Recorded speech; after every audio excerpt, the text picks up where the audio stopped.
সুদানের সঙ্গে পাকিস্তানের প্রায় $1.5 বিলিয়ন অস্ত্র ও যুদ্ধবিমান চুক্তির আলোচনা অর্থের মাপকাঠিতে ছোট অঙ্কের হলেও রাজনৈতিকভাবে একটি বড় বার্তা। ৩ বছর ধরে গৃহযুদ্ধ চলা বিধ্বস্ত সুদানে এই সরঞ্জাম সরাসরি সামরিক ভারসাম্যে প্রভাব ফেলতে পারে বলে মনে করছেন অনেকে। একই সঙ্গে পাকিস্তান উঠে আসছে সরাসরি নিরাপত্তা সরবরাহকারীর ভূমিকায়।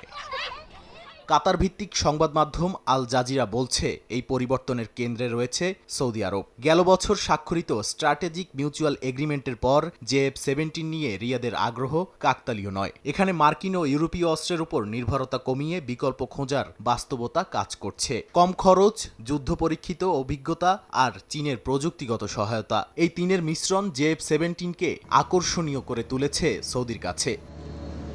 কিন্তু সমস্যাও আছে। সুদান, লিবিয়া, ইয়েমেন প্রতিটি ক্ষেত্রেই বিভক্ত হয়ে আছে আরব বিশ্ব। একদিকে সৌদি আরব, অন্যদিকে সংযুক্ত আরব আমিরাত। পাকিস্তান যদি একই অস্ত্র ব্যবস্থা ভিন্ন ভিন্ন পক্ষকে দেয়, তাহলে সম্পর্কের ভারসাম্য নষ্ট হওয়ার ঝুঁকিও স্পষ্টভাবে রয়েছে। এখানে ভুল পা পড়লে দীর্ঘদিনের মিত্রতাও প্রশ্নের মুখে পড়তে পারে।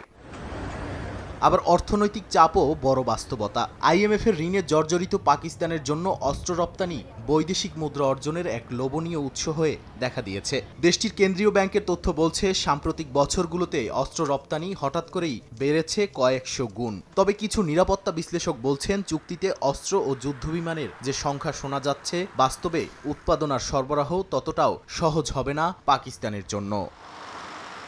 নাদিম মারজান, সময় সংবাদ।